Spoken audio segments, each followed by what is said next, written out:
黑鬼大陆那个曾经和陈凡接触过兽骨嶙峋的老者，对着身旁一个身高较低的男人问道：“绝地傀儡的售卖情况如何？供不应求啊！”身旁属下有些感慨道：“已经加急和樊玉下了10万具绝地傀儡的订单了。”那就好。老者眼睛眯起，笑了起来，已经开始盘算这笔生意自己能赚多少钱了。绝地傀儡他们大陆也需要，但主要是卖给一个名为鼹鼠大陆的大陆。顾名思义，这座大陆没有人，已经98%的区域已经被鬼物所沦陷，仅有2%的区域未被沦陷，被鼹鼠大陆死守，以免失去拥有这座大陆的归属权。鼹鼠是一种类似于地精的特殊种族，平日里主要在地底活动生存，而绝地傀儡的存在，大幅度提高了鼹鼠族的工作效率。其实一开始这项生意他也是有些迟疑的，毕竟鼹鼠族本就擅长挖洞，会购买绝地傀儡吗？感觉像是多此一举，所以一开始才试探性的下了一小批订单。但通过和鼹鼠族的交谈后才知晓，对方很喜欢这个商品，并且下了大批订单，那就没事了。这个骨瘦嶙峋的老者笑呵呵的整个身子突然朝后倒去，露出一个坐在椅子上的小老鼠，手里抱着一个权杖，此时正笑眯眯的轻捻着胡须。是的，他的本体是一只黑老鼠，他们所谓的黑鬼大陆，就是由一批大黑鼠所占据的大陆。身为老鼠，和大部分都是人族所占据的大陆进行贸易的时候，自然要伪装成一个人类的外表，毕竟应该也很少有人类愿意和一只老鼠去交易乃至贸易。他们发展大陆的政策只有一个，那就是贸易，尽可能认识更多的大陆，在确保和平不起冲突的情况下，将各个大陆的特产卖到最需要的那个大陆，从中赚取一定差价，好来发展自己的大陆。就是可惜，他们大黑鼠繁殖速度不快，不如鼹鼠那般繁殖速度极快。另外一边，新大陆负责和黑鬼大陆进行贸易的商阁成员确定性的询问道：“异兽培养屋你们也要采购？你等我问下价格。”这个黑鬼大陆的老者此时正面色严肃的点了点头，但却难压心中的激动，先买一座回去，看下能不能解决大黑鼠的繁殖问题。毕竟也不清楚他们算不算异兽，如果可以解决的话，那就真是太好了。会说话的老鼠算异兽吗？吞噬完毕了，永业大陆江北防线，那先生站在城墙上拍了拍自己圆滚滚的肚子。原始大陆的碎片已经彻底吞噬完毕了，当然具体作用得晋升至3级大陆后才能发挥出来。吞噬原始大陆碎片，这是个大事情，我已经向上汇报了，只待永业大陆晋升至3级大陆，便会拥有正统性。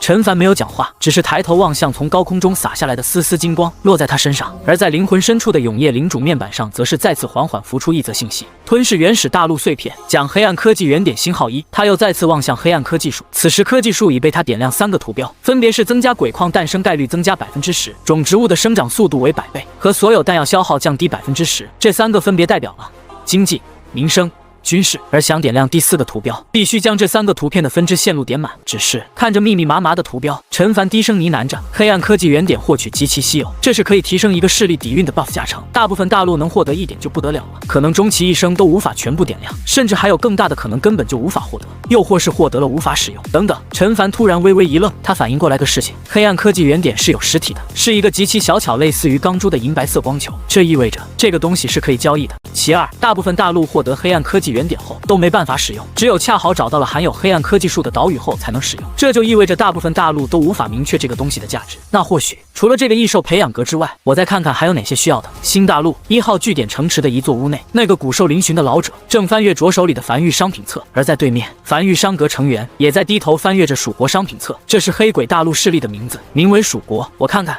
老者一边翻阅着手里的商品册，一边思索着。就在这时，咔，门突然被推开，陈凡拄着翡翠手杖，瘸猴紧随其后，当即将一枚玉简放置在老者面前。这枚玉简里所形容的商品，黑鬼大陆可有。陈玉主前来负责对接的这个骨瘦嶙峋的老者，面色认真的起身行了一礼后，才拿起玉简良久后，瞳孔里闪烁着复杂光芒，抬头望向陈凡。有，但黑鬼大陆这些年来仅获取2个，获取方式极其苛刻，且直白一点来讲，至今尚未鉴定出其作用和名字。凡玉知晓其作用，开价。陈凡也没解释，直接干脆利落道：“这个我拿不定主意。”老者停顿了一下后迟疑道：“能否允许我和我们的蜀国国王陛下商量一下？”可以。陈凡轻点了下头，望向老者手里的传音符，眼睛微微眯起，手指在背后不经意的轻晃了几下，瘸猴瞬间会意退了出去。紧接着，在无名山后山的一座20级信号塔，则是快速设定了3个新关键词：繁育、永业大陆、交易。随着这个老者传音符刚刚挂断的一瞬间，陈凡便从瘸猴手里接过了一张纸条，上面清晰的写着刚才窃听到是老者和黑鬼大陆联系的大致通讯内容。通过通讯内容能知道，对方虽然不知道黑暗科技原点是什么，但知道价值很高。不过黑鬼大陆不打算藏着掖着，再高的价值也得发挥起来也才能生效。要卖，但是要卖个高价，能卖。在商量完毕后，这个骨瘦嶙峋的老者缓缓比起一根手指，面色认真且带着一丝恭敬望向陈凡。陈玉主，我们蜀国的报价是1粒100亿枚鬼石，这个价格或许是高了点，但比起获得它的过程，这个价格我相信并不贵。陈凡没有讲话。2粒黑暗科技原点，如果都给他的话，不但可以解锁第3个暗淡图标，还能点亮1条分支线路，他自然是想要的，只是这个价格得再谈谈，价格太贵了。如果用百年灵米来交易呢？老者突然面色大变，你怎么知道？这是蜀国的核心机密。黑鬼大陆的蜀人，他们虽然觉醒了智慧，但却有一个极大的弊端，那就是寿命只有3年左右。唯一能延长寿命的手段只有一种，那就是服用灵米。只是灵米在黑鬼大陆一直是稀缺货，你们能有多少百年灵米？这个骨瘦嶙峋的老者眼里满是警惕地发问道：“2吨吧，2吨百年灵米，换取这2个银色光球，如何？2吨？”老者瞳孔骤缩，这还是他第一次见用吨这个词来作为百年灵米的单位。起身跑至角落里和传音符嘀咕了半天后，才重新走回来。好，国王陛下同意了，1吨百年灵米换取1个银色光球，一手交钱一手交货，这个不急。陈凡停顿了一下，继续道：“这些日子的贸易，我觉得樊玉应该还是有点信誉度可言的。这批百年灵米已有99年，还有1年尚可彻底成熟。你要不先将那2个银色光球给我，我等这批水稻成熟后，将这批百年灵米一丝不少盛上来。先赊吗？”披着长袄的老者微微一愣，随后才下意识地继续走到角落里，通过传音符联系自己的上级。正常来讲肯定是不赊账的，但一方面是樊玉的信誉度确实不错，另一方面是他们确实也很想要这批百年灵米。这次商量了足够久，久到这个极其瘦弱的老者身躯开始崩塌，紧接着露出一个坐在椅子上的小老鼠，手里抱着一个精致袖珍且小巧的手杖，胡须泛白。陈玉主，希望我的本体没有吓到你。在完成这次交易后，我们来往会更密切，彼此也会更信任。在此之前，我希望我们双方能更了解彼此。这只老鼠有些歉意道。一旁的瘸猴和樊玉商阁成员们有些大眼瞪小眼的愣在原地，尤其是樊玉商阁成员，压根没想到和自己谈了这么久的人，竟然是一个老鼠，还是那种胡须泛白、皮毛锃亮的民间大耗子。无碍，陈凡轻笑着，没有太多意思。通过情报窃听，他已知晓了所谓蜀国正是由一堆老鼠所组成的国家。和他们人类不同的种族，像是觉醒了灵智的异兽，但却有数量规模，并已成了气候。好，这只站在椅子上的小老鼠有些微微诧异陈凡的淡定，但还是面色认真的沙哑道：“陈玉主，王已经同意了其要求，可赊账1年，我们会先行送来2个银色光球，1年后樊玉完成正式交付，但需总共交付3吨百年灵米，多交付1吨，作为延时的补偿。”可以。陈凡起身笑着伸出右手，答应的极其爽快。毕竟在点亮了黑暗科技树上的第2个图标之后，所谓需要100年才能诞生的百年灵米，其实1年就足够了。这次交易结束，双方都很满意。半月后，陈凡低头望向手里的这2枚银白色光球，正是黑暗科技原点，终于到他手里了。毫不犹豫地点亮了第3个暗淡图标之后，他终于看到了黑暗科技树的3条分支，而分支中的一个通天柱图标吸引了他的注意。黑暗科技名称：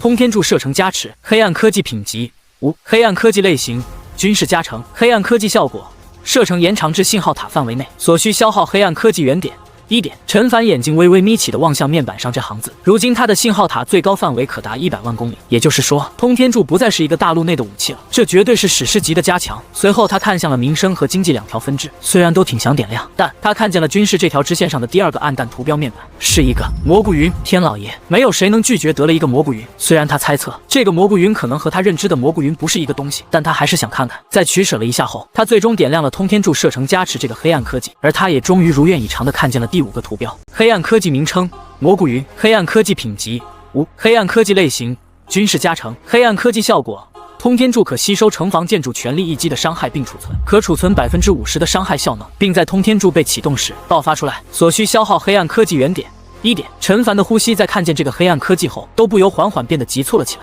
简单来讲，他用20级天道炮对着通天柱轰一炮，通天柱可将50%的威力储存起来，然后再在拥有超长射程距离加持后，轰向100公里之处。这他妈是什么黑科技？简直是军事霸权了！而且也很好的弥补了想要天道炮轰对方大陆必须装在非洲上，却只能一次使用变周毁炮王的弊端。不行，陈凡牙关紧咬，必须想办法再获得一个黑暗科技原点。这个黑暗科技虽好，但他现在没有多余黑暗科技原点用于点亮了，必须尽快再来一个。而刚启程不久后的老者正准备回黑鬼大陆，在路上便收到了来到樊玉希望购买更多那种银色光球的消息，若有所思的点了点头。对方显得很急迫，这足以证明那个银色小光球真的是好东西，至少对对方极其重要。但没办法，他们不知道该如何利用这个东西，也无法鉴定。与其一直放在手里，不如高价交易出去。他们大陆已经没有了，只能去其他大陆问一问了。他们也乐得如此交易，毕竟这对他们来讲也算是一个大买卖。永业大陆玄武城内，一个男童抓着爷爷的手，指向不远处矗立在平原上一个直通天空的柱子，奶声奶气道：“爷爷，我想去天上看看。”好，好，爷爷带你去。身旁老者满脸宠溺笑着，牵起孩子朝那根柱子走去。这是樊玉打造的一个玄武天柱，直触天穹，没入云层，停留在柱子2侧延伸出来的平台，俯瞰整个玄武平原。只是今日不知为何，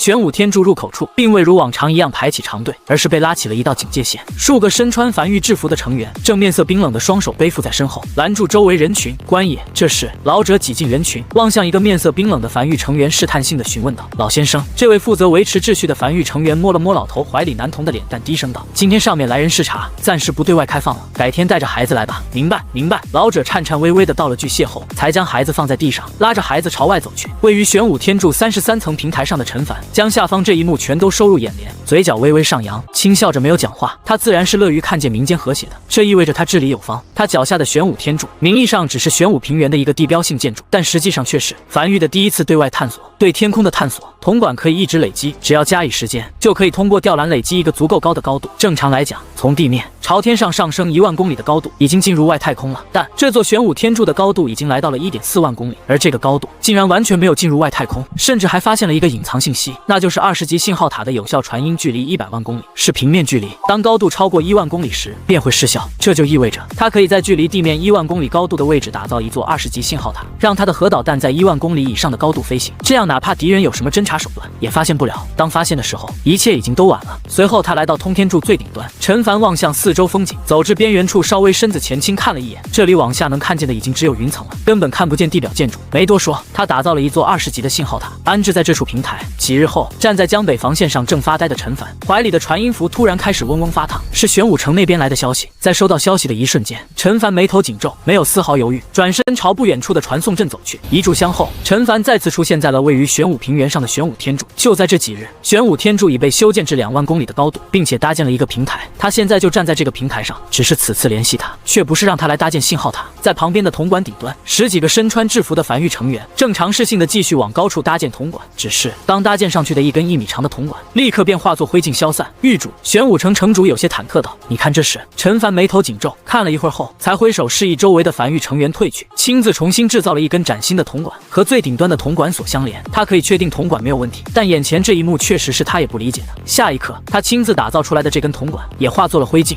他有些不信邪，再次打造了一根崭新铜管，并且快速将其转换为虚幻铜管，但还是同样情况。内先生，陈凡停顿了一会儿后，才刚开口，内先生便缓缓凝聚在身旁，面色有些凝重的沙哑道：“陈凡，你好像发现了一些了不得的事情，你再试试，能不能在这里打造信号塔？”陈凡眼睛微微眯起，在这处距离地面2万公里的平台处，再次打造了一座信号塔。然而下一刻，这座信号塔近乎上半截全部化作灰烬消散在空中。他看明白了，距离地面2万公里的高度是个限制，超过这个限制，一切建筑无法打造。他有些不信邪，当即挥手，再次原地打造了一门20级天道炮，安置在平台上，消耗了9000万枚鬼石，一发轰入高空中。下一刻，轰！炽热光柱如同神罚般从平台上轰向高空。这回他看清楚了，他看清楚头顶上空在如此攻击之下，缓缓浮现出一层淡金色的气边形光幕。当光柱消散的一瞬间，附近头顶上空的光幕同样缓缓散去，像是什么都没发生一样。2万公里，这是天地的限制，可以随意发展，但唯独不能超过距离地面2万公里的高度。这一旁的瘸猴和玄武城城主眼中浮现出一丝震撼，纷纷愣在原地，感觉自己的世界观有些受到了冲击。他们想过很多种原因，唯独没想过是天地限制了他们继续向上探索。少爷，有没有可能是雷雨海域？没可能。陈凡摇了摇头，他可以很确定不是雷雨海域，只因他这一炮轰出去后，灵魂深处的永夜领主面板上浮现出了一则面板：丁，你成为第一个接触到陨落天穹的玩家，成功触发成就直达天穹，奖励黑暗科技原点星号1。很久违的面板，至少玩家这个字眼很少见，这是第2次见，第1次见还是很久很久之前，他打造了第1座满级建筑，触发了成就快人1步，这是第2次，在距离2万公里的高度，是陨落天穹，仅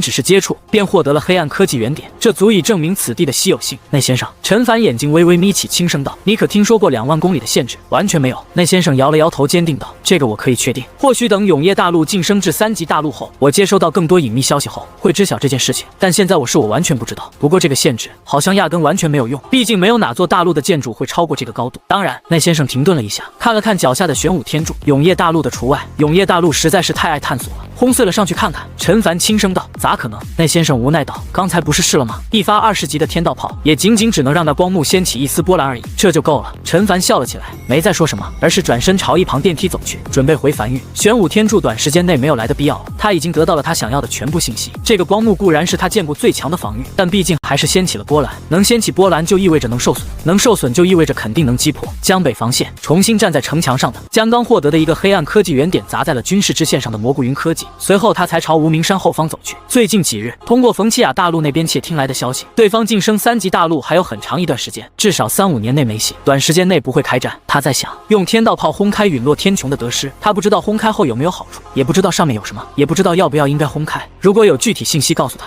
上面有什么就好了。他从怀里掏出问天铃，不抱希望的随意摇了摇，又塞回怀里。但很快，一则消息让他突然僵在原地。陨落天穹是原始大陆的天穹，在原始大陆碎裂后，天穹陨落，形成无尽天幕。倘若能破开陨落天穹，便可吸收原始大陆一部分的天穹，使无尽原始灵气顺着缺口洒在大陆，形成一批黑渊。陈凡停住了前进的步伐，看来轰碎陨落天穹只有好处没有坏处，而且看回答他应该只能轰出一个短暂的缺口，缺口不会一直持久。那么接下来需要考虑的就是需要多少门20级天道炮才能轰出一个缺口。不知不觉在思索着，陈凡已经走至无名山后山，先将脑海里的这些想法放在脑后，试试核弹头版的通天柱。很快，一根由无数白色线条所形成的一根1级通天柱缓缓凝实，下一刻，轰！旁边一座20级的天道炮，在经过短暂酝酿后快速启动，一道炽热光柱携带着不可抵挡之势轰向这根1级通天柱。黑暗科技蘑菇云没有限制通天柱等级，他想看看1级通天柱能否承受柱其伤害。这一道足以在大陆上留下满地疮痍的炽热光柱，在遇到通天柱时，宛如遇到天敌一般，被通天柱全部吸收进去，直至一滴不漏。陈凡默默地望向这根矗立在原地的1级通天柱，此时宛如太阳一般，散发着炽热的光芒，温度极高。1级通天柱也完全可以容纳20级天道炮全力一击。这是樊玉第一根携带核弹头的通天柱，要不是此时还没正式开战，他都想得冯奇亚大陆上扔一发看看效果。随后他又打造了一根20级的通天柱，并充能完毕。20级通天柱的满级效果是对非永夜大陆目标伤害提升2倍。至此，樊玉拥有了2个携带核弹头的巡航导弹。然而，正当他准备开始在海域里试爆时，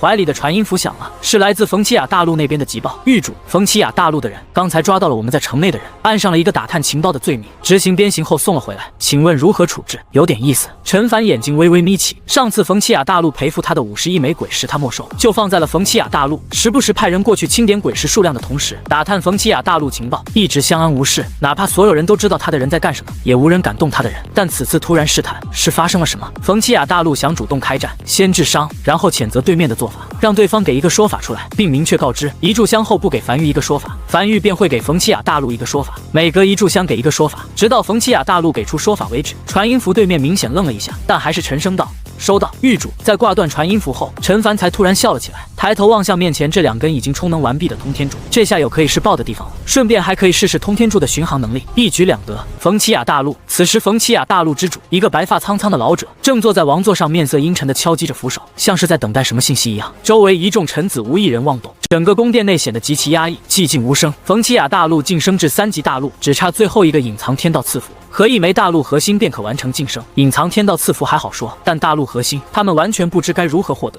最后经过智囊阁的商量，觉得既然名为大陆核心，那肯定是一座大陆凝聚的核心，理所当然应该彻底摧毁或占领一座大陆，方可获得。说白了就是要开战。不过既然要开战，那就肯定要找一个软柿子，周围都是些底蕴未知但极强的老牌2级大陆。想来想去，最后只能将目标定为樊玉，一个刚晋升至2级大陆的新兴势力。虽然智囊团评价下来略强于自己，但现在想要晋升至3级大陆，那就不得不打了。就在这时，一个身穿黑袍的男人快速走进大殿，单膝跪地，沉声道：樊玉回应了，樊玉谴责了我们的做法，并让我们给出说法。一封书信被快速递上来，冯奇亚大陆之主在看完这封信后，紧皱的眉头突然缓缓舒展了开来，脸上浮现出了久违的笑容，将书信拿在手中，望向下方一众臣子，笑着道：都传阅看看吧，文绉绉的读起来很有意思。樊玉终于露怯了。按照往日行事作风，不是应该派出一艘装载着天道炮的非洲前来轰一炮吗？现在却是要我们一炷香内给出一个合理解释。都下去准备准备吧，战前准备。片刻后，大殿内一个侍卫汇报道：圣上，我们距离新大陆最近的一座载具工坊，此时已经生产出了数十艘非洲，每艘非洲上都安装了一门20级天道炮，随时可起飞。智囊阁早已制定好了作战计划，闪电袭击樊玉新大陆，在樊玉未反应过来之前，以最快速度占领摧毁新大陆，以获得大陆核心，并将大陆核心带回冯奇亚大陆。圣主，相关粮草兵马早已暗中调动完毕。圣上，下方的臣子脸上也是洋溢着笑容。这些日子樊玉的威慑压着所有人心里都憋着一口气，今日终于畅快了一回。好，听着下方一众臣子的汇报，坐在王座上的老者也是颇为畅快的捋着胡须，那就等一炷香。樊玉不是说若逾期未达，当以一言相告吗？此言过后，每过一炷香，樊玉便添一言。我等就静坐在这里，看看那樊玉一炷香后能给个什么言。甚好，甚好！大殿内顿时一片笑声，显得其乐融融。与此同时，冯奇雅大陆边缘地带，一个暗阁成员沉默许久后，才将一封书信递了过去。另外几人，樊玉谴责了冯奇雅大陆的做法，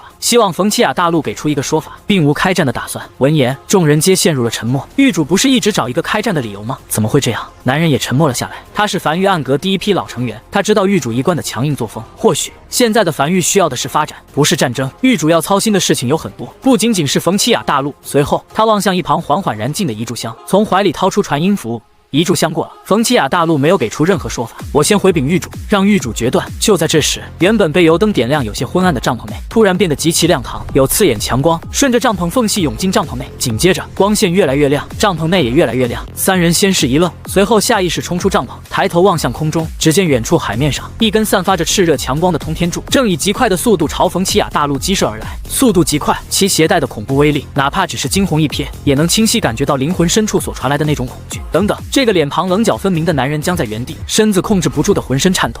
我好像知道，狱主说一炷香内冯奇雅大陆不给说法，就给冯奇雅大陆一个说法。这句话里的说法是什么了？而这道携带着恐怖威力的炽热光柱所散发的光芒照在海岸线上，将整个海岸线照得无比通亮。轰轰轰，伴随着炮鸣声，无数道猩红光柱从冯奇雅大陆地面轰向高空。这是冯奇雅大陆的防空炮群，企图拦下这道突如其来的袭击。然而，这道光柱的速度太快了，这些猩红光柱根本来不及拦截，便被远远甩至身后，直至这道炽热光柱一路深入冯奇雅大陆，落在一处深山里，哪怕距离数百公里，也能清晰地看见大量火光冲入高空。紧接着是一团巨大的蘑菇云升起，数息后，震耳欲聋的爆炸声从天边传来，地面都在隐隐震动。没有人知道这道攻击是从哪来的，但所有人又都知道这道攻击是从哪来的。驻扎在冯奇雅大陆的樊玉暗阁族长，此时正满脸震撼地望向远处高空那朵蘑菇云，并手持匕首，眼里闪烁着警惕，望向不远处看守鬼石的士兵，看起来是要开战了。他还没收到具体命令，不能轻举妄动，一旦收到正式开战的命令，或者是自由还击的命令，便是到了他们出手的时候了。而对面的那些士兵，冯奇雅大陆派下来负责看守51枚鬼石的那批士兵，此时也有些茫然地望向远处那朵蘑菇云。这是天道炮？不对，他们根本没见非洲使过。那这是什么？这是什么攻击手段？为何是他们从未看见的？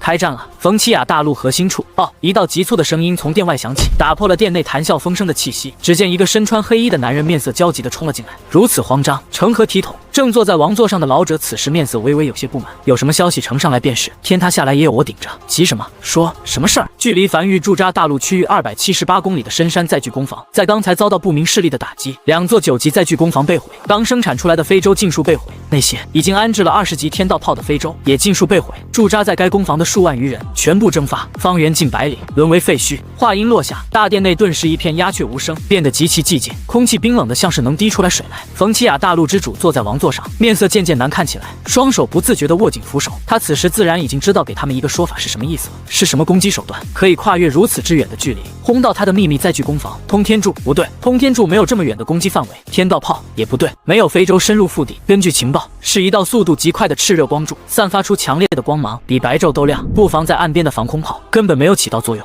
那是什么？他不知道，但他知道是来自于樊玉的威慑，对自己军事火力的展示，以及对情报能力的展示。这座载具工坊是秘密打造的，为了就是在不被任何人所知晓的情况下，打造大批非洲对新大陆发起突袭。这樊玉又是怎么知道的？如此隐秘的情报，是樊玉那几个人就能探测到的。大殿内所有人都有些坐立不安。樊玉既然知道他们的秘密载具工坊，那说不定也知道他们这里的位置。万一同样手段给他们这里来一发，那他们就可以宣告全部升天了。别急，哪怕发生了如此之大的事，冯奇雅大陆之主眼睛紧闭，沉默了许久后才睁开眼睛，沙哑道：“樊玉驻扎在海边充当眼睛的那几个人，不可能收集到如此隐秘的情报。更何况，我们这些日子有意无意的对那些人泄露了不少假情报，那边应该正在核查才对。这个信息肯定是从其他地方泄露的，可能是一种来自高空的侦测手段，也可能是对传音符的一种窃听，又或是其他。从现在开始，尽量进入陌生状态，使用传音符时少透露重要情报，对一些暴露在天地间的建筑进行隐蔽处理，并且快速整理一门传讯专用的暗语，对樊玉求和，看看樊玉什么态度。如果樊玉非要打，不给我们一丝喘气的机会。”呼，老者轻呼了一口气后，浑浊的瞳孔中闪过一丝残忍。那就打，和樊玉拼了！老子倒要看看樊玉是不是真的那么难打。是，台下一众臣子纷纷响应，随后快速退去。在所有臣子都退去后，老者才突然软了下来，靠在王座上，眼里闪过一丝无助。当着一众臣子面，他不能显得太软弱，但真要彻底打起来，结果是什么？真的不可知。至少樊玉这种手段，他就从未见过。还不错。樊玉、陈凡略微满意的听着耳边的汇报，刚才发射的是一根1级通天柱，威力他觉得很不错，最主要的是射程范围极远，可以跨海域打击到敌人。现在该试试这根20级的了，看看通天柱的满级效果会不会附加上去。如果会附加上去的话，那威力会变得更大。就在这时，狱主冯奇雅大陆来信。待会儿，陈凡摆了摆手，止住身旁人的汇报，随后才大手一挥，那枚矗立在无名山后方的20级通天柱缓缓拔地而起，并且快速升空，直至没入1万多公里的高空中，随后才朝冯奇雅大陆的方向激射而去。这回轨迹不一样，上一根的发射轨迹是低空发射，能让冯奇雅大陆清晰地看见发射轨迹，而这次是升入高空，然后在抵达目标区域的时候，从高空以俯冲角度直冲下，2发不一样的通天柱，试试效果，大概会总下关键信息。那边求和，愿给予战争赔偿。可以，允了。陈凡咂巴了下嘴，笑了起来，再加一句，就算在收到这封书信之前，一炷香时间又过了，马上就要抵达冯奇雅大陆了，请那边做好接收准备，免得误伤。挺好。他刚想准备试爆，冯奇雅大陆就跳了出来，给了他一个完美的试爆目标，一切发展的就像提前计划好一样，马上就能知道2根通天柱有没有差距了。不过他若有所思的点了点头，按理来讲，冯奇雅大陆如今最重要的应该是早日晋升3级大陆才对，为什么还会主动挑衅他们？晋升3级大陆的任务和挑衅他们没有什么关系吧？难道是什么隐藏天道赐福，或者是某个建筑需要挑衅他们？这个得看看能不能抽到相关消息。另外一边，这樊玉他妈是什么意思？坐在王座上的冯奇雅大陆之主终于忍不住的怒骂了起来，但还没等他骂出口，一道急报再次传来：西部大型粮仓被毁，里面所储备的粮食和相关种子，供整个大陆的人生活10年，刚才遭到不明攻击，死亡人近万人。知道了。冯奇雅大陆之主有些疲惫的沉默了许久后，无力道再次给樊玉发起一阵求和信，并且派人去慰问樊玉驻扎人员，给予看望和赔偿，并且让智囊阁的人尽快分析出这种攻击手段如何抵御，以及我们如何才能拥有。再吩咐下去，短时间内和樊玉以和为贵，不要招惹樊玉。竟然是一座粮仓吗？站在江北防线上的陈凡有些感慨的抬头望向前方海域，战争真是亏本啊！他一个携带了核弹头的20级通天柱，需要大概5亿枚鬼石的消耗，竟然仅只是轰没了一座粮仓。不过从这一次从实验也见识到了20级核弹头的威力。而与此同时，在不为人知的地方，消失许久的魏魏正趴在玄武天柱距离地面2万公里的平台上，抬头望向头顶什么都没有的一片虚无，又偏头望向自己身旁那2头巨大的鳄鱼，灯笼大小的眼睛里散发着茫然，像是在说：真的可以吗？他真的可以吗？魏魏旁边那头体型较大的雄性鳄鱼此时一本正经地瓮声道：你要相信你自己，你可是万里挑一的吞天鳄，天生具有破阵天赋。这个所谓的什么陨落天穹听起来很牛逼的样子，但只要是阵都归魏魏你管。樊玉不是准备用天道炮轰开这个陨落天穹吗？你这个时候要是能率先破开这个，那就是一大功了。快，爹已经给你算好良辰吉日了，就是现在，现在一找下去必能破阵。光宗耀祖时刻就在此时。听着老爹的一番长篇大论，魏魏有些不确定的偏头望向一旁体型较小的鳄鱼，也就是他妈妈。只见这头鳄鱼颇为人性化的点了点头，听你爹的。魏魏低吼了一声后，才张开血盆大嘴深吸一口气，腹部微微鼓起，整个人宛如原地弹射一般，瞬间击射在空中，重一爪拍向什么都没有的空气中。就在这一爪即将落下时，空中浮现出了结界，由无数个七边形组成的天地结界，覆盖了方圆数千米。啪！魏魏低吼着全力一爪拍了上去。然而以往无不利的破阵手段，在这一刻仿佛失效了一般。以前无论是什么阵法，在魏魏面前都是一爪破之，如今这个陨落天穹结界却仅微微一颤，像是什么事都没发生一样。魏魏摔在地上，有些失落的呜咽了一声，显然想要靠他拍碎这个陨落天穹有些不现实，振作一点啊！身旁那个体型较大的鳄鱼有些恨铁不成钢道：你好歹也是樊玉兽阁之主，樊玉高层之一，怎么还跟小孩子一样，遇到点难题就放弃了？昔日狱主用天道炮轰向结界所造成的效果，不也是微微一颤吗？已经很可以了，你这一爪相当于帮樊玉省了数亿枚鬼石。来，继续，几十次、数百次之后，说不定就可以了。魏魏闻言又重新振作起来，眼里散发着亮光，抬头盯着空中那缓缓消散的天地结界。就这样，在这个距离地面2万公里的凸起平台上，一条鳄鱼不断弹射跃在空中，用自己粗壮鳄爪拍向结界，而在旁边是2条不断鼓励加油打气的鳄鱼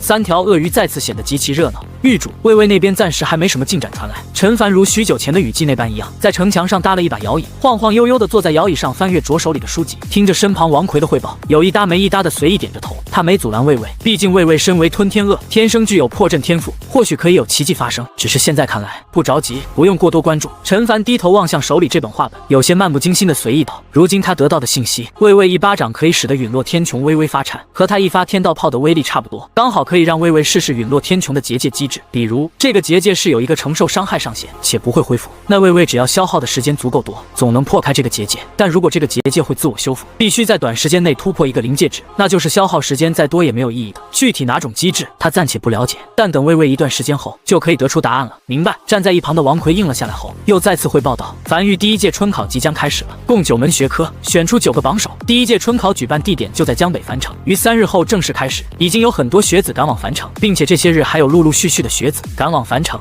陈凡点了点头，轻声道：梵域春考是选拔人才的大事，决定着梵域的中层根基，必须重视。第1届的9个榜首要让其位居高位，除了榜首，那些名次靠前的人也要给一个不错的岗位，提高春考的地位，让所有人都清楚，只要参加春考并取得一定的名次，便有一个足够广阔的未来等着他们去大展拳脚。明白。随后，陈凡才伸了个懒腰，有些慵懒的从摇椅上起身，来到无名山，准备朝1号洞穴走去。然而就在这时，他突然心中感到一阵异动，抬头望去，便看见头顶有祥云在凝聚，一道由无数金色光点组成的瀑布正缓缓将他笼罩进去。下一刻，他看见灵魂深处浮现了一则面板：梵域完成2级大陆隐藏天道赐福之一，文化诞生。文化诞生，有一部文学作品或音乐作品诞生于民间，并流传整个大陆，被一定人所知晓。讲黑暗科技原点星号150亿枚鬼石。陈凡微微愣在原地，这倒纯属意外之喜了。得益于私塾的普及，一些文人写的话本在民间流传，这也让永业大陆开启了新的文化新时代。而且他压根不知道2级大陆的隐藏天道赐福是什么，这完全就是无意间完成的。几日后，永业大陆上的所有人都在关注着一件事情，那就是梵域的第1届春考。告示牌下，一众人讨论着滔滔不绝，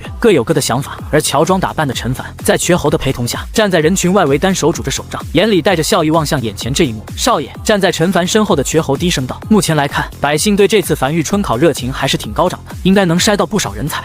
陈凡轻点了下头，没有多说什么。人才储备是必要的，不过在永业大陆，在筹备第1届梵域春考之际，一艘非洲正在毫无边际的海洋上空缓缓飞行。非洲甲板上，一个身穿梵域商阁制服的男人此时正面色凝重地望向手里的鬼皮地图。身为商阁州长，承担对外探索的任务，但此时他却遇到一场危机。所在非洲芥子市内鬼石储备充足的情况下，非洲速度突然骤降，直至降至一动不动。他第一时间便尝试联系梵域，但传音符无法使用，通讯被强制切断。毫无疑问，他被困在1000米高空中了，一个看不见摸不着但却实际存在的虚空沼泽里，无论是上升下降都无动于衷。此时留给他的就只有一条路，那就是继续探索。就在众人商讨如何应对时，前方云雾渐渐散去，他看见了一座面积不算大的岛屿。走，寻巴，你负责留在非洲，我们在天黑前赶回来，你负责接应，若看见魂雷爆炸，立刻逃离。周长深吸了一口气后，下令非洲降落在这座岛屿上，并快速绘制着手里的鬼皮地图上，标注了一个点，示意这里有一座未知岛屿，这样哪怕他死了，等梵域其他人来到这里捡到他的鬼皮地图后，也可补上这一片海域的未知缺口。他不知道这座岛屿里有什么，但显然非洲在下降至这座岛屿时可以正常下降了，没有那种被阻拦的感觉。很快，非洲落在岛屿边缘，随后从非洲上走下来的4人，面色警惕地乘舰使队形朝海岛中央逼去。注意警戒！走在最前方的中年男人从怀里掏出一柄袖珍火炮，走进一片枯萎气息的丛林。为首的中年男人抬头望向头顶那至少有40-50米的枯树，没有树叶，正值黄昏，那一根根光秃秃的树枝看起来宛如张牙舞爪的幽魂一般。男人呼吸渐渐急促起来，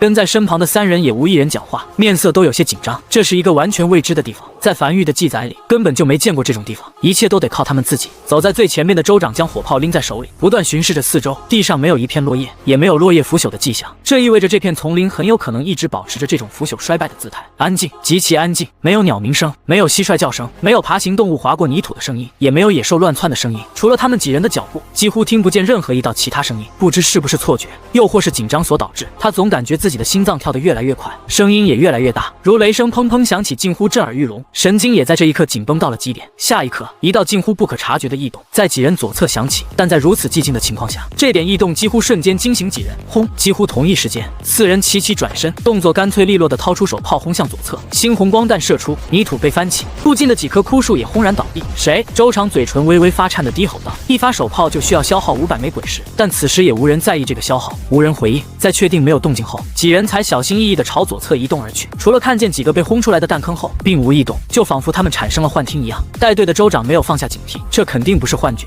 不知不觉，天色变得更暗了，永夜马上降临了。糟糕的是，这已经超过了他们预定返回非洲的时间。不知为何，时间流速感觉快了许多。这个时候肯定回不去了，需要原地驻扎。原地驻扎！州长面色警惕地下令道。身后一个手下闻言，下意识摸向身后，那里有用绳索所捆着的鬼火。但当他手摸到后背时，突然面色大变，声音开始发颤。州长随身携带的3级鬼火不见了。说罢，州长面色瞬间难看起来，大步走到这个手下身后。此时背后哪还有被捆起来的鬼火，只有被切断随风飘荡的绳索。下一刻，其中一个男人精神彻底崩溃，满脸恐惧，高吼着朝丛林外快速狂奔而去，想要在天黑前逃回非洲。回来，州长有些焦急地低吼着。然而，此时这个男人已经失去理智，充耳不闻的埋头狂奔，还发出一股夹杂着哭腔的吼叫声。州长也没再阻拦，只是面色难看的低头快速思索着。阁主曾经说过，越是这种情况越不能急。阁主当年能2次穿过雷雨海域，他就也能从这里活着出去。首先，他原本计划是在天黑前赶回非洲，但不知不觉当他反应过来的时候，天已经黑了。此时就算朝海边狂奔，都赶不回去了。如果不是时间流速被加快了，那就是某种生物或者说鬼物影响了他们的认知，让他们不知不觉度过了黄昏。再加上那么重的一个鬼火从手下后背上消失，手下竟然没有任何反应，更可以证明一点，所以左侧一开始的动静是吸引他们的注意力，其真实目光是夺走他们的鬼火。为何要夺鬼火？因为天要黑了，但能轻易割断10级缆绳的鬼物会惧怕鬼火，江北荒原上稍微强一点的鬼物都可以冲击鬼火，雨季里更是几乎只要是个鬼物都敢冲击鬼火。那么可以得出一个结论，只有2个可能，要不是一个实力极强大的鬼物有某种恶趣味，准备慢慢在永夜里折磨死他们，让他们死在极致漆黑中，要不就是这个鬼物攻击性极强，但防御性极弱，且无法靠近被点亮的鬼火。如果是前者，他们认了；如果是后者，那他们就还有一线生机。只是他看了眼身旁的2个手下，此时不能将他的推测讲给2人听。那个鬼物此时大概率就藏在暗中，直勾勾地盯着他们。他只能尽量安抚，望向周围快速暗下来的光线，尽可能的平静道：从现在开始，我们3个人背靠背吗？没有我的命令，不要轻举妄动，听我的。我会像狱主当初带着阁主离开江北雨季，和阁主当初带我穿过雷雨海域一样，带你们离开这里。他的视线紧紧望向丛林深处。既然老姚跑了，他在等老姚的魂雷响起。如果真如他所猜测的那样，这个鬼物防御力极弱，或许会直接被老姚的魂雷炸死。只是久久都没听见有爆炸声响起，难道那个鬼物没去追落单的老姚，又或是并没有第一时间杀死？魂雷只有在死亡后才可引爆，无法主动引爆。他其实不聪明，不算是个聪明人。最开始他是江北城野狼帮的，但此时他身为州长，他必须强迫自己想出一个办法来。就在这时，永夜袭来了。他看见浓郁的黑暗如往日一样从天边快速袭来，眨眼间便笼罩了整个岛屿。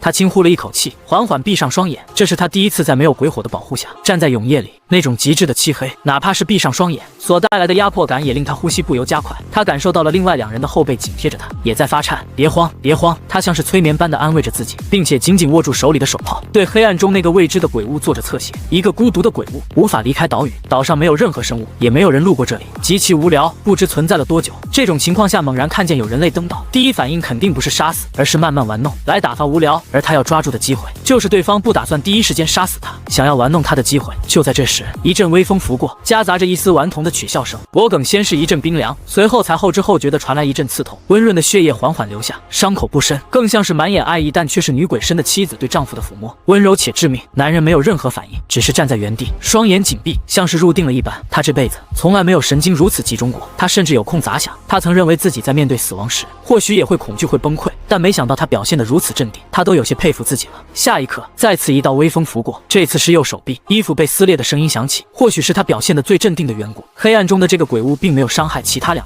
反而是一直盯着他。这次他在隐隐约约的笑声里听见一丝不满，就像是人类用水圈起了一只蚂蚁，想要看蚂蚁四处碰壁，结果蚂蚁却待在原地视若无睹，一动不动一般。那种高级生物面对低级生物并没有按照自己剧本去发展的那种不满。很快，微风再次拂过，这次有了破空声，他腹部多了一道皮肉绽开的伤口，这道伤口要重不少，鲜血开始控制不住的狂流不止。然而男人依旧站在原地一动不动，只是嘴角因剧痛下意识抽了抽，甚至都没有从怀里掏出治疗伤势的祭坛水。在大自然界，有很多生物在被自己强大敌人所捕获时不会挣扎，像是在等死般任由啃食，所等的就是敌人所放松的那一刻，爆发出所有余力，瞬间逃跑。他此时便是如此。微风再次袭来，多次袭来，速度和频率都越来越快。然而他依旧站在原地一动不动，从一开始的隐隐笑声，直到现在已经能嗅到一丝愤怒的意味了。显然这个鬼物并不满意他的猎物这个反应，终于不再是微风袭来，而是实体。他感受到了实体触感，几乎一瞬间，双眼紧闭的男人手臂快如闪电般猛地刺出，伸向前方握住了一个黏糊糊的东西，大脑没有任何思考，右手握着手炮对向前方，扣动扳机开火。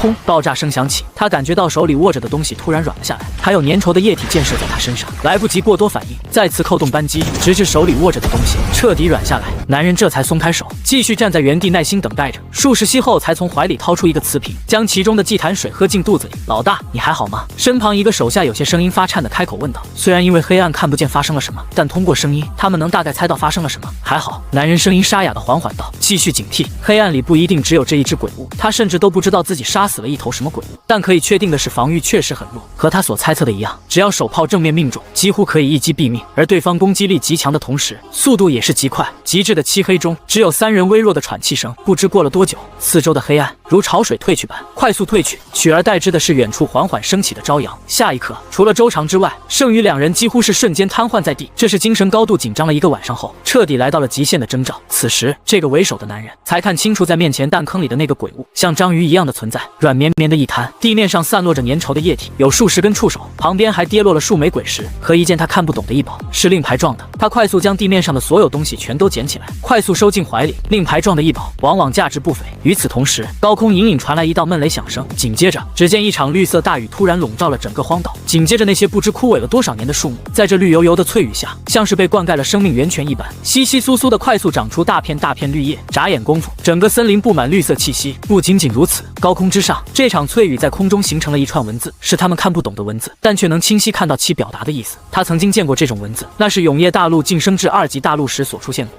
崎岖岛成功被占领，占领势力永夜大陆繁育，占领人永夜大陆繁育商阁17组州长张太平。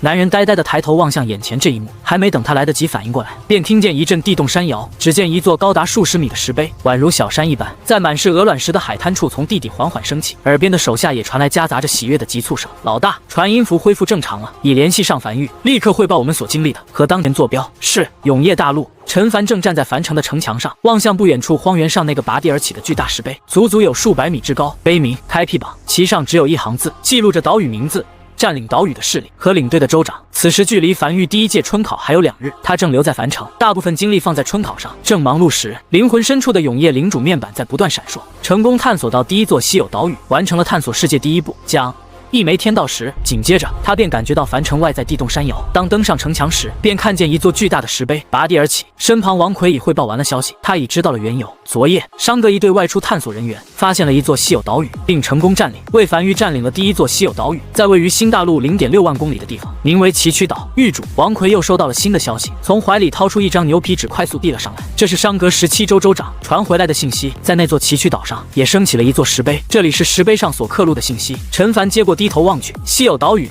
崎岖岛，岛屿品级绿色，岛屿效果被繁育亲手埋葬在这座岛屿的所有生灵，在经过漫长时间后，都有较低可能重新复活，需保持尸首至少30%完整。该品类稀有岛屿只会在大雾天有概率显现，且只对10人以下开放。登陆岛屿并杀死驻岛鬼物，便可占领该岛屿。岛屿可转让、攻陷等。人生之路多崎岖，唯有自渡方成佛。他眼睛微微眯起，一座绿色品级的岛屿，绿色品级不算太高，放在1堡里已经跟不上繁育的发展了。但如果是一座稀有岛屿的话，这个品级就另说，至少这个效果他很喜欢。鬼皇95拥有复活自己手下的手段，这个手段他一直很羡慕，如今他也有了。哪怕概率较低，但只要有一定的概率，便意味着哪怕死后也拥有了希望。那些为繁育战死的人，在临死前也不会特别绝望，也会有希望有朝一日重返繁育。这是一座墓地岛屿，也是繁育探索到的第1座稀有岛屿。天空响起闷雷，他抬头望去，一场范围极小，仅仅将他一人笼罩进去的金色大雨洒落了下来。灵魂深处的永夜领主面板再次浮现出了一道信息：繁育完成2级大陆隐藏天道赐福之一，探索世界，探索世界，探索到任意一个稀有岛屿或特殊地形，将黑暗科技原点星号1，50亿枚鬼石。又一个隐藏天道赐福完成了。他原本是等春考结束之后去开辟陨落天穹来完成这个隐藏天道赐福的，没想到下面的人提前完成了这个隐藏天道赐福，又获得了一个黑暗科技原点。如今看来，应该是2级大陆的5个隐藏天道赐福，每个完成后都能获得一个黑暗科技原点。他已经有了2个黑暗科技原点，还未使用，可以升1升经济了。陈凡那先生不知何时缓缓凝聚在身旁，望向不远处那座数百米高的巨大石碑，恍惚道：“这是开辟榜，天地自然形成。当这座石碑形成，就意味着所属势力已经成功探索到了第1个稀有岛屿，算是正式迈向这个世界了。接下来你会遇到各式各样的存在，希望你已做好了准备。”这段时间里，他一直默默观察着繁育的发展状况，最大的感触就是快，太快了，几乎每时每刻繁育都在快速发展，每时每刻都在变化，和他以前所在的那座大陆完全不同，没有任何死气沉沉的感觉，是一种哪怕生于黑暗中亦生机勃勃的感觉，是好事，但也不是好事。这种速度发挥再下去，迟早会遇到各式各样的存在，大战一触即发不可免。他害怕繁育战败，害怕看见永夜大陆重新生灵涂炭的那一天。